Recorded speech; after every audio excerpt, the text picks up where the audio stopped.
un discurso del primer ministro de la República Islámica de Pakistán, Su Excelencia Imran Khan. Pido protocolo que acompañe a Su Excelencia. Tengo el gran placer de dar la bienvenida al señor primer ministro de la República Islámica de Pakistán, a quien invito a dirigirse a la Asamblea General.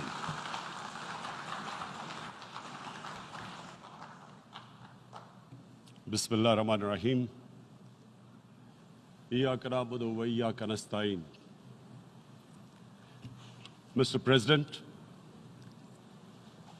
Honorable Secretary General, Excellencies, ladies and gentlemen, I feel honored today to represent my country at this forum of world leaders, where we have a chance to discuss problems that the world is facing. I want to talk about a lot of problems, but just 4 today. And I especially came to this forum despite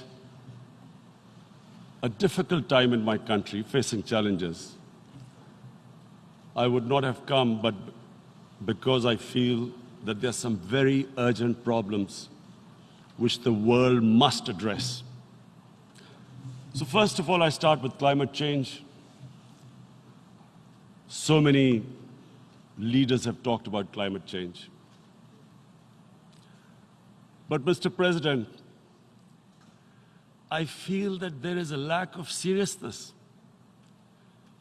Perhaps world leaders some of the leaders who can do a lot, do not realize the urgency of the situation. We have a lot of ideas, but as someone said, ideas without funding is mere hallucination.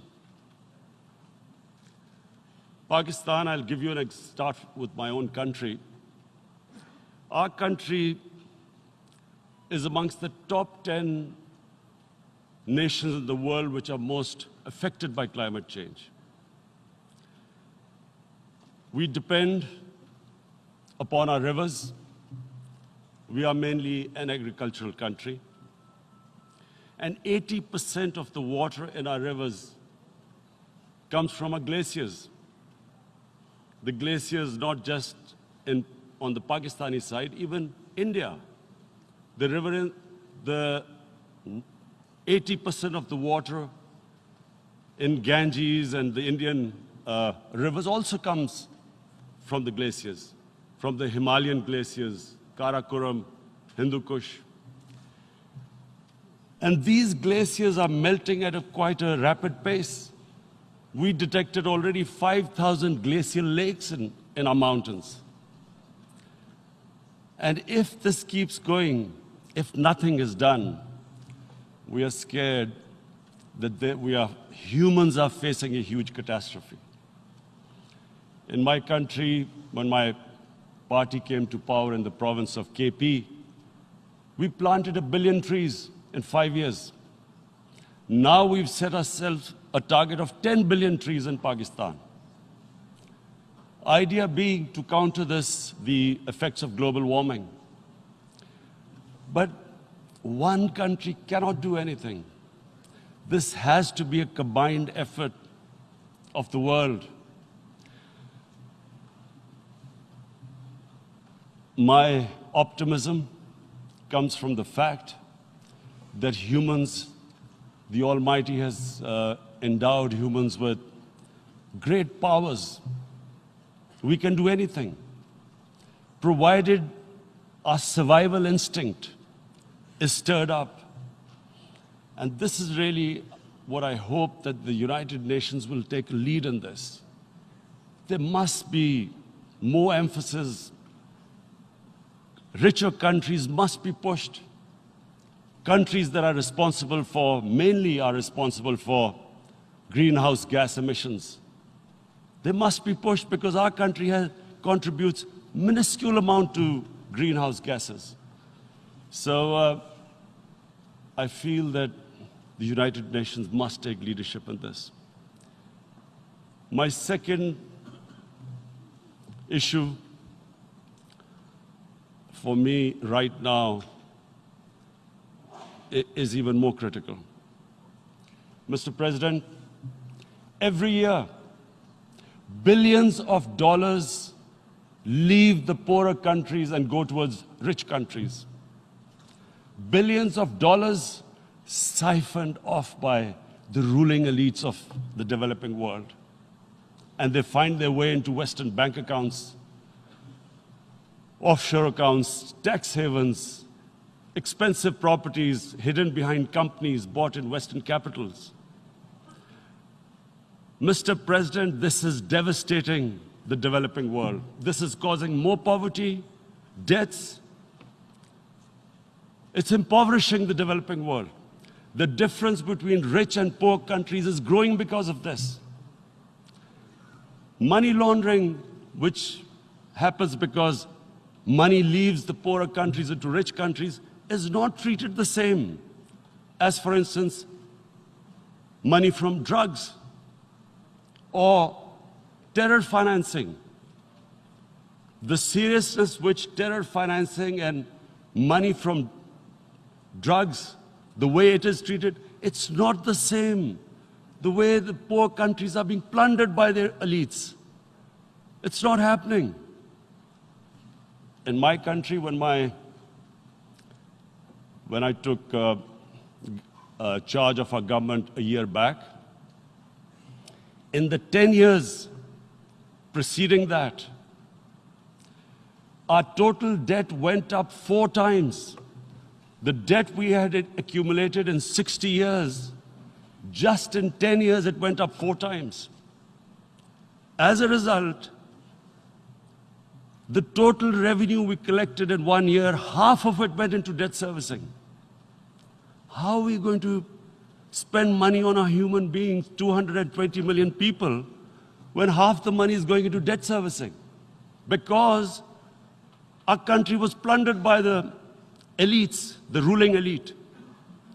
And easily they could get the money out. And when, Mr. President, we located properties in Western capitals bought by this money through corruption and money laundering, located the properties of these corrupt leaders, we find it so difficult to retrieve it. That money, if we retrieved that money, we could spend on our human beings.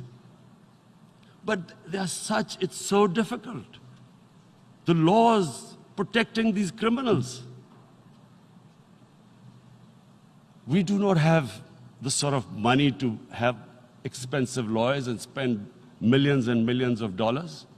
We need help from the rich countries. And, Mr. President, it's critical. The rich countries must show political will. They cannot allow this to happen. How can the poor countries spend money on human development, which the United Nations asks, SDG? How are we going to do it when this money can easily leave our countries? So, unless the rich countries intend to build walls to stop economic refugees coming as we see right now, they must take action. They must take action now. It must be a deterrent. Corrupt ruling elites should not be able to take money out easily and park it into foreign bank accounts and into these properties abroad. And I never understand why. Why do we have these tax havens? Why is this allowed?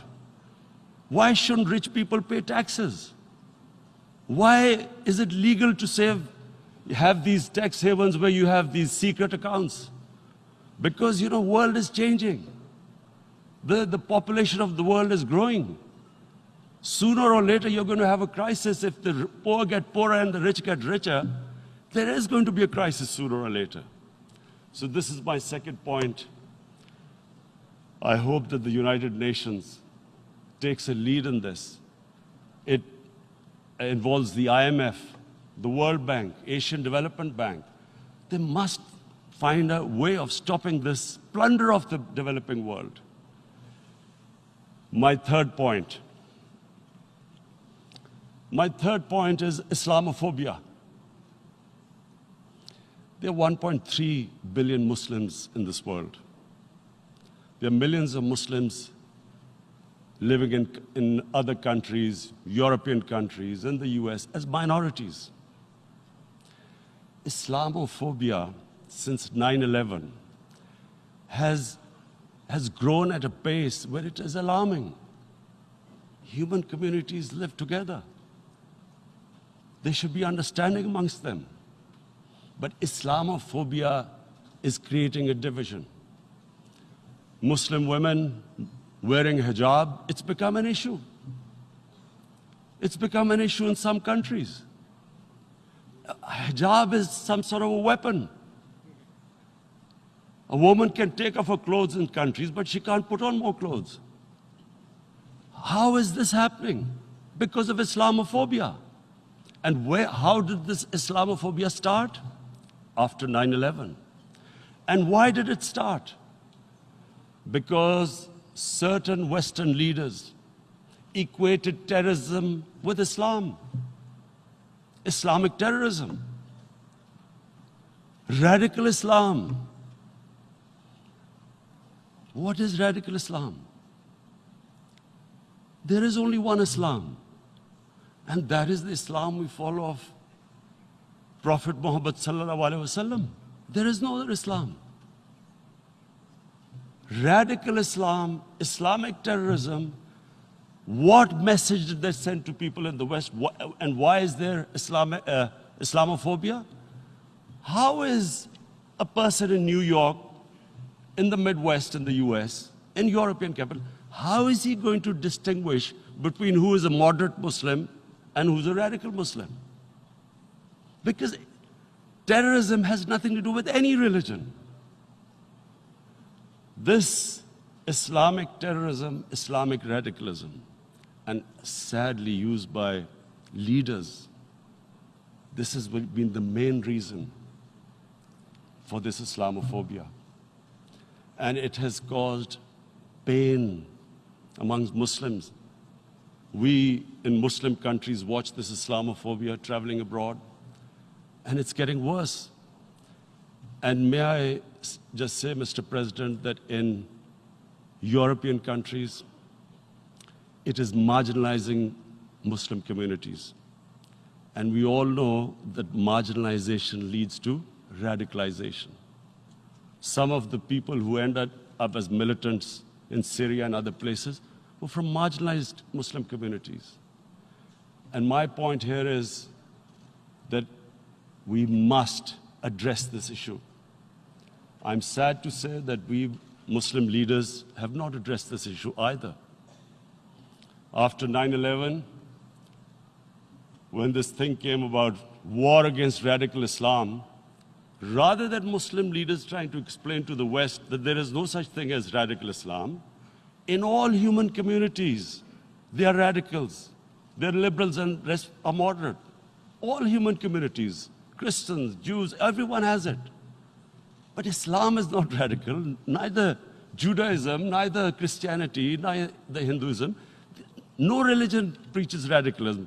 The basis of all religion is compassion and justice, which differentiates us from the animal kingdom. But unfortunately, the Muslim leadership was so scared of being called radical Islam that all of them became moderates. In Pakistan, we were in the eye of the storm, and our government coined a phrase called enlightened moderation. No one knows what it meant. But everyone started putting on Western suits that they were moderates, started speaking. Even those who didn't know English would speak English because they were moderates. No one had a clue what it was. Because we, in the Muslim world, did not explain to the West that there is no such thing as radical Islam. One of the reasons why after 9/11, Islam was supposed to be equated with terrorism was suicide attacks. Because the 9/11 bombers did a suicide attack, all sorts of theories came up that the Muslims are involved in suicide attacks because they will get virgin in heavens. Some came up with, what about women, suicide attackers? So this bizarre thing happened. No one explained.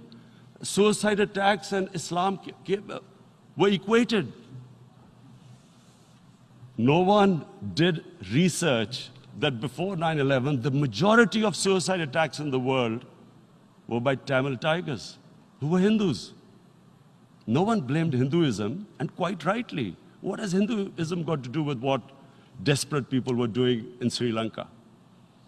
We all know about, we've seen films about Japanese kamikaze pilots at the end of the Second World War doing suicide attacks. No one blamed the religion. But here we were trying to prove we were moderates and not explaining to the West.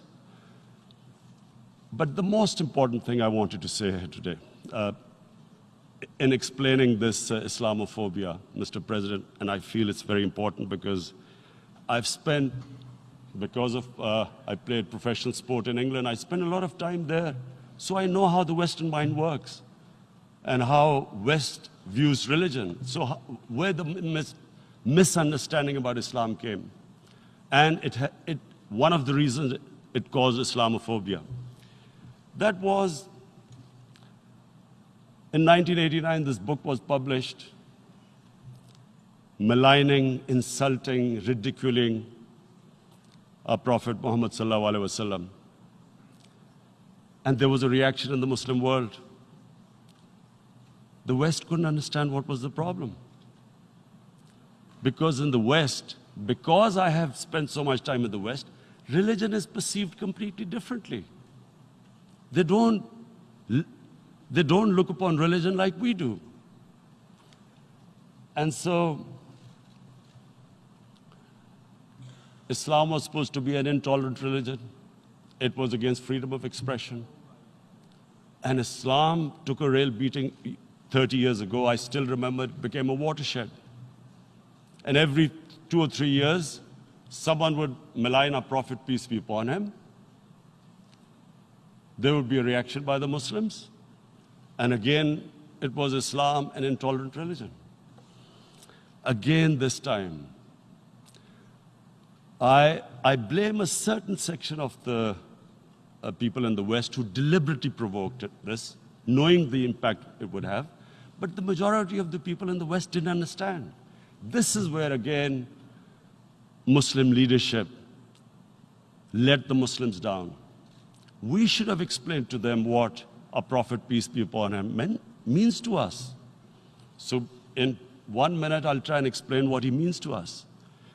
Our Prophet was the witness to the divine book, the Holy Quran. The Holy Quran is the book of guidance for Muslims, and the Prophet's life was living the Quran. He was an example of what the Quran guided us to be. So he is the ideal we all try to get to. The Prophet created the state of Medina, the first state in Islam. That state was the basis of a Muslim civilization which became the predominant civilization for the next 700 years. And what was that state? I hear such strange things about Islam, that it is against women, it's against minorities. The first state of Islam in Medina, it was the first time a welfare state was set up. The state took responsibility of the weak, widows, orphans, poor people, handicapped. It taxed the rich, spent the money on the poor. The state announced that all human beings are children of Adam, hence equal, whatever the color of their skin. the state announced, the Prophet announced that, and slavery, the whole system depended on slavery as it did for many years in the Western societies. The Prophet said that one of the greatest deeds is to free a slave. But because the society depended on slavery, he said, but if you have to treat them as an equal member of the family. And as a result, something happened in a Muslim world which hasn't happened in any other civilization. Slave dynasties appeared. Slaves became kings. The Mamluks, slaves who ruled Egypt. In India, there were slave dynasties. And then, with minorities, again, you hear that Islam is supposed to be against minorities. Let me just make this clear. In Islam, the Prophet announced that everyone was free to practice his religion. It was a sacred duty to protect the places of worship of all religions. He announced that every person is equal in front of law, whatever his religion or his color. And this incredible case, and I always quote this, that the fourth Khalifa, the head of state of Medina, he lost a court case against a Jewish citizen. So, number one, it showed there was a rule of law, no one was above law. And number two, that a Jewish citizen was an equal citizen. So, Mr. President, when a Muslim society is unjust to its minorities, it is going against the religion of Islam and our Prophet, peace be upon him. So, it is important to understand this. The Prophet lives in our hearts. When he's ridiculed, when he's insulted, it hurts. As we human beings understand one thing: the pain of the heart is far, far, far more hurtful than physical pain. And that's why the Muslims react. And I always thought that if I ever had this stage, I would try and explain this to the world community, especially to the Western community, because having lived in the Western community, people didn't understand this. When I first went as a teenager to England, there was a comedy film on Jesus Christ. It's unthinkable in Muslim societies. So we need to explain that, look, in a human community, we must be sensitive to what causes pain to other human beings. We have, in the Western society, and quite rightly, the Holocaust is treated with sensitivity because it gives the Jewish community pain. That's all we ask, that do not use freedom of speech to cause us pain by insulting our Holy Prophet. That's all we want. And now, the number fourth point, Mr. President, and this is the most critical point, is the reason why I especially came here. It is about what is happening in Kashmir. Before I go on this, I want to make one thing clear, that when we came to power, my first priority was that Pakistan would be a country which will try its best to bring peace. We had been through this war on terror. We joined the United States war on terror after 2001. And Pakistan went through one of its worst periods where 70,000 Pakistanis died and over 150 billion was lost to our economy. And Mr. President, I opposed the war because in the 80s, Pakistan had joined the Western countries in what was the freedom struggle then in Afghanistan against the Soviets. And it was funded by the Western countries. These Mujahideen groups, which were treated in guerrilla warfare,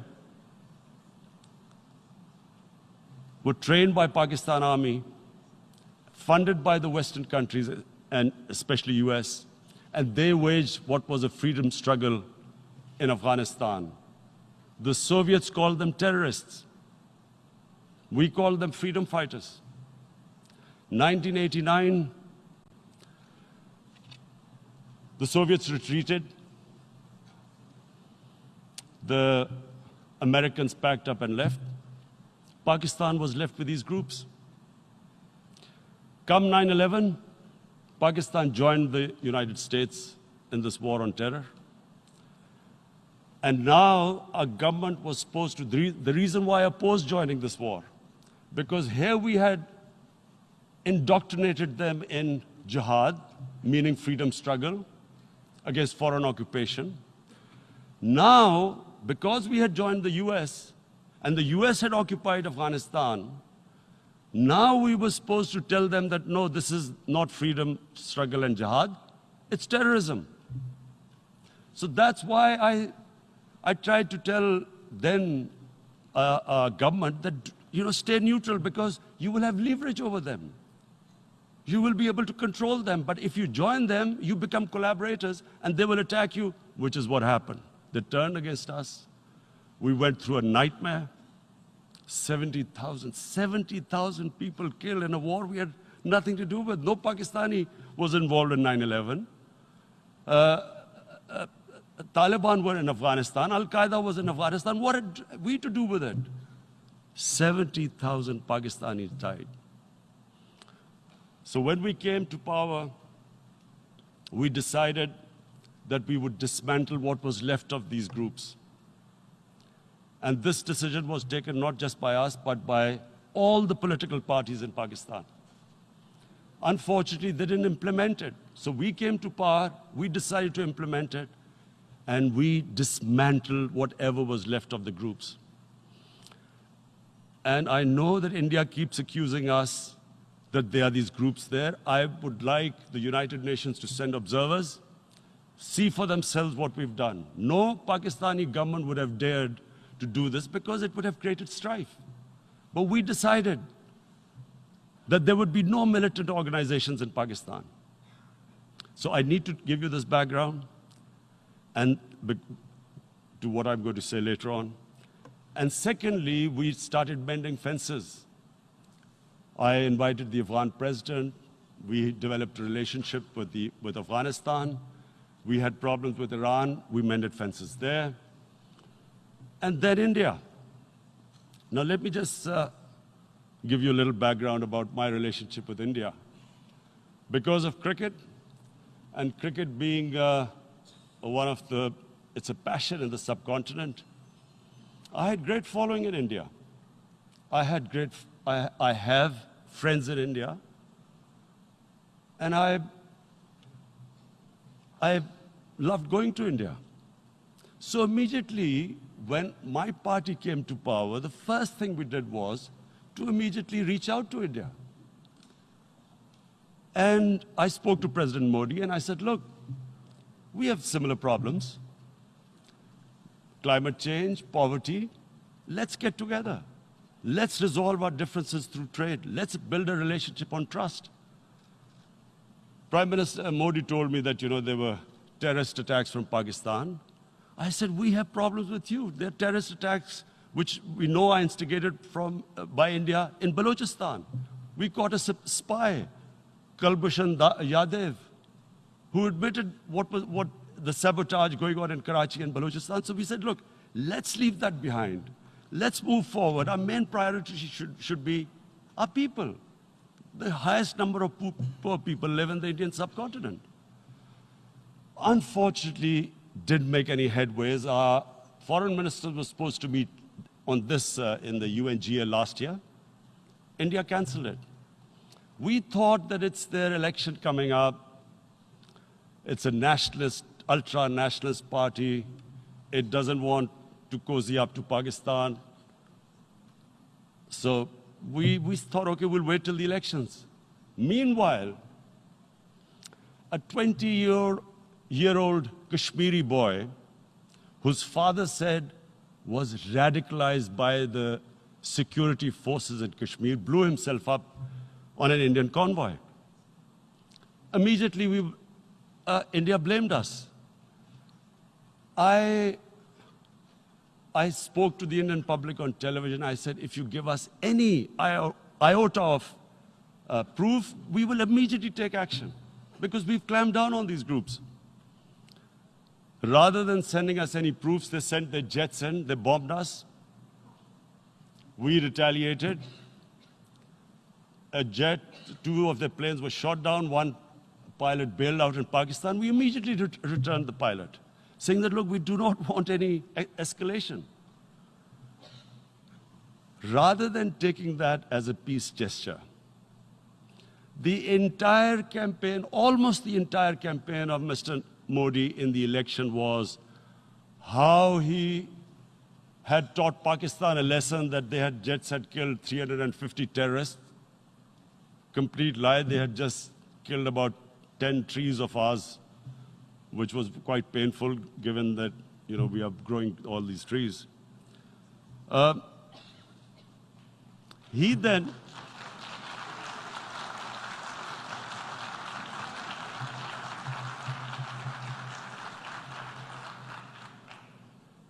the election campaign, Mr. Modi used words like, this is just a trailer, the movie is about to start.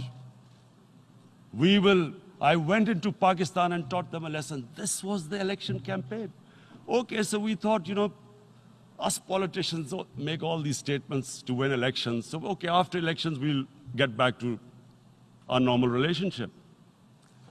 Well, the moment the elections ended, we approached India, no response, but then we discovered they were trying to push us in the FATF blacklist to bankrupt us. That's when we realized there was an agenda. And that agenda became obvious on the 5th August when India went against 11 United Nations Security Council resolutions, which say that Kashmir is a disputed territory and the people of Kashmir have the right of self-determination. They went against that. They went against Simla Accord, which is about bilateral, sorting out our differences through bilateral means, went against that. They actually went against the Indian Constitution. Illegally, they revoked Article 370, which gave Kashmir the special status. They got an extra 180,000 troops there. Total number of security forces in Kashmir now are 900,000. And they put 8 million people of Kashmir under curfew.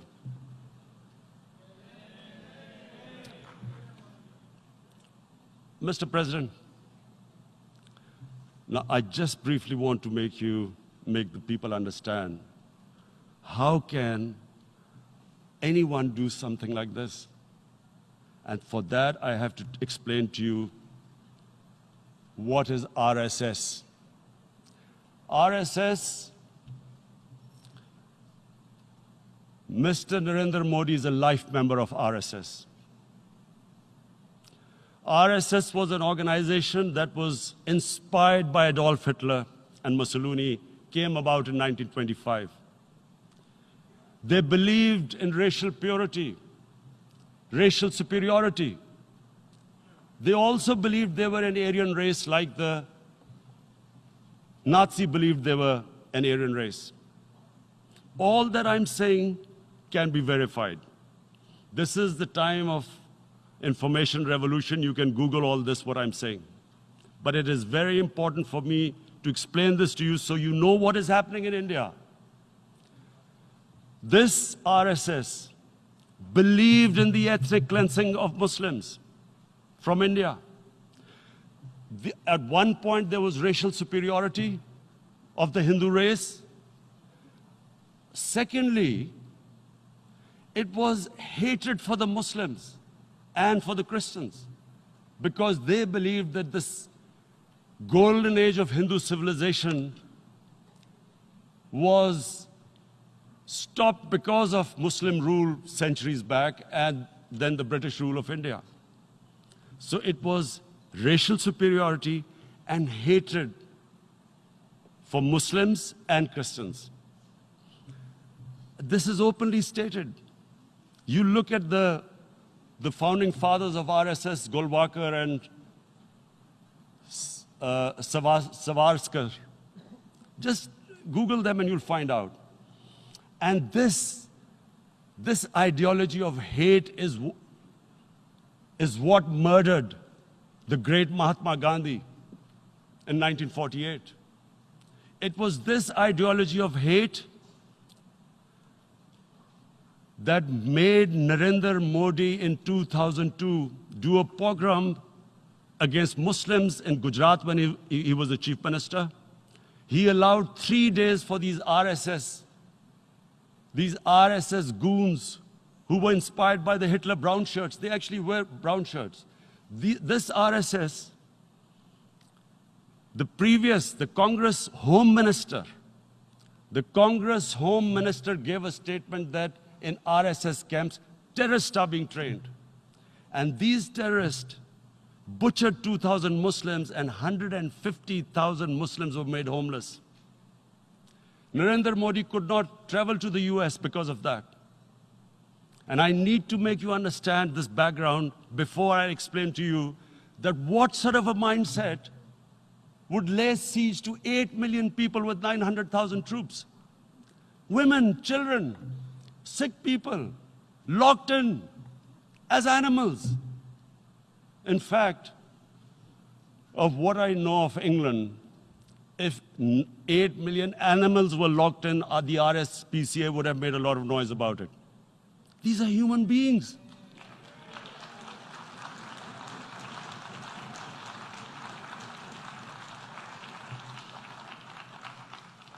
And Mr. President, what comes with racial superiority, these illusions of Aryan superior race, is arrogance. The two go together. And it's arrogance that makes people make mistakes and do stupid things. Cruel things like what Narendra Modi has done. It's sheer arrogance. And it's arrogance that has blinded him from the fact that what is going to happen when the curfew is lifted. Has he thought about it? This hasn't been thought through. What is he going to do when he lifts the curfew? Does he think that people of Kashmir will quietly accept the status quo because India has changed the constitution and taken away the special status? They'll accept that? Mr. President, 100,000 Kashmiris have died in the past 30 years because they were denied the right given by the United Nations, the right for self-determination. 100,000 have died and 11,000 women have been raped. There are 2 human rights, United Nations human rights reports on this. The world hasn't done anything because India is a huge market, 1.2 billion people. Sadly, the material prevails over the human. But this has serious consequences. Again, I repeat, that's why I'm here. Look, what is going to happen when the curfew is lifted will be a bloodbath. The people will come out. There are 900,000 troops there. They haven't come to, as Narendra Modi says, he's done this for prosperity of Kashmir. This is supposed to be for the development. These 900,000 troops, what are they going to do when they come out? There'll be a bloodbath. Has he thought it through what happens then? Mr. President, has anyone thought that what happens when there is a bloodbath? What do you think the impact will have on people of Kashmir. What do you think they will think? The way they have been boxed in their houses, treated like worse than animals, no rights. Thousands of all the political leadership has been arrested, taken out of Kashmir. Even those Kashmiri leaders who were pro-India have been taken out. 13,000 boys have been picked up and taken to God knows which destinations. So what do they think? What will the people of Kashmir do when they lift the curfew? They will be out in the streets. And what will these soldiers do? They will shoot them. They've already used pellet guns, blinded young boys. In the last 6 years, the 5 years, the oppression that has gone on in Kashmir. And so, Kashmiris will be further radicalized. Mr. President, there will be another Pulwama. And guess what? India will blame us. They're already blaming us. They're saying all this is happening because of Pakistan. One of their defense ministers said, there are 500 terrorists lined up on the border to go in. Why would Pakistan send 500 terrorists when there are 900,000 troops? What impact are they going to make? What will they do? And why would?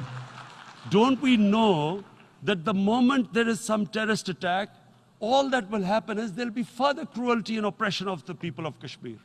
We will just give the 900,000 troops to further crush the people of Kashmir. And then we'll give the Indian government an excuse that, look, Pakistan is a terrorist state, and this mantra that has gone on, Islamic terrorism.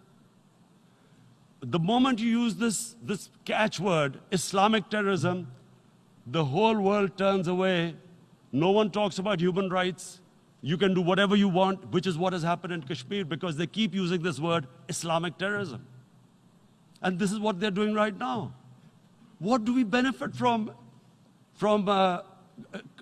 further increasing the cruelty on the people of Kashmir? And why would we want this? But there is no other narrative left for India. As when they lift the curfew, whatever happens, Pakistan will be blamed, and there is always a danger of another Pulwama. They might come and bomb us again, and then another cycle might start. And what does Narendra Modi think? That 180 million Muslims of India are thinking right now. Aren't they watching these Kashmiris stuck inside for 55 days they've been stuck in? Aren't they watching? What do you think? Don't you think that the Muslims will be radicalized in India? And I'm talking about 180 million people. And when they get radicalized, there will be some incident in India somewhere down the line. Again, we will be blamed. And I'm warning you right now, again, we will be blamed. And Mr. President, what about 1.3 billion Muslims who are watching this?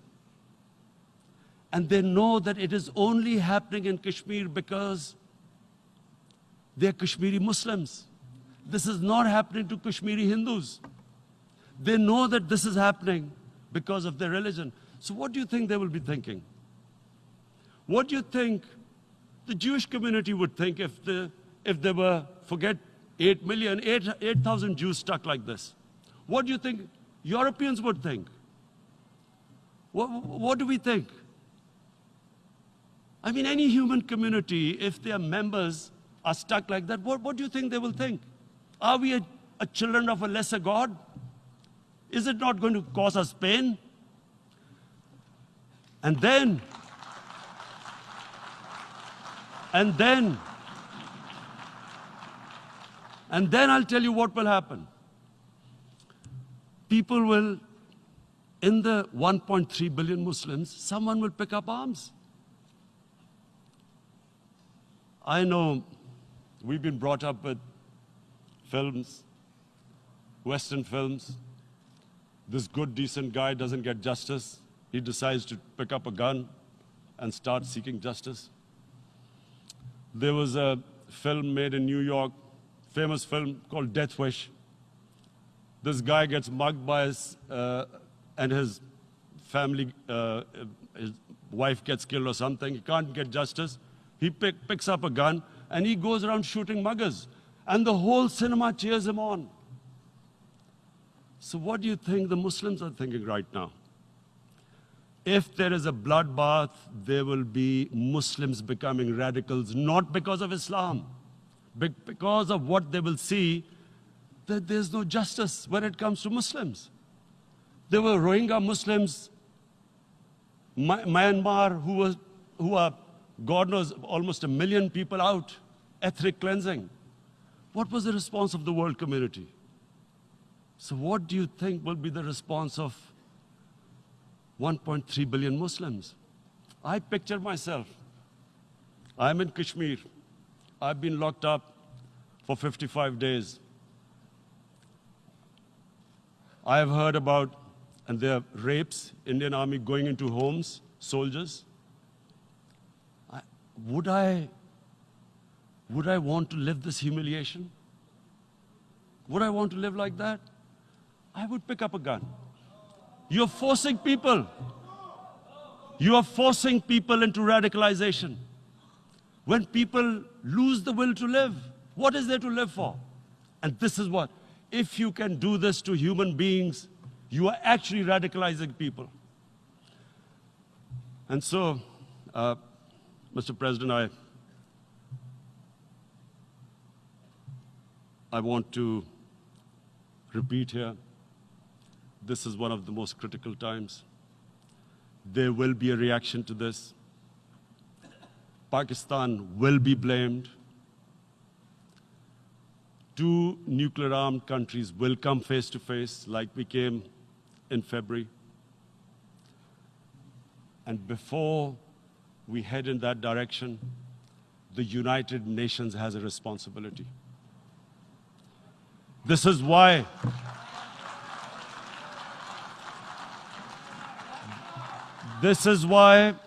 the United Nations came into being in 1945. You were supposed to stop this happening.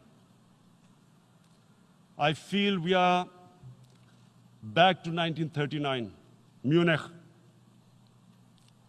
Czechoslovakia has been taken, annexed. What is the world community going to do?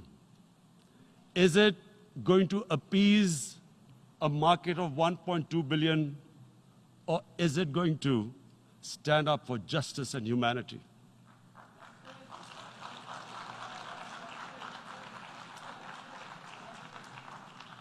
If this goes wrong, you hope for the best, but be prepared for the worst. If a conventional war starts between the 2 countries, Mr. President, if a conventional war starts, and anything could happen, but supposing a country 7 times smaller than its neighbor is faced with the choice, either you surrender or you fight for your freedom till death, what will we do? I ask myself this question. And my belief is, La ilaha illallah, there is no God but one. And we will fight. And when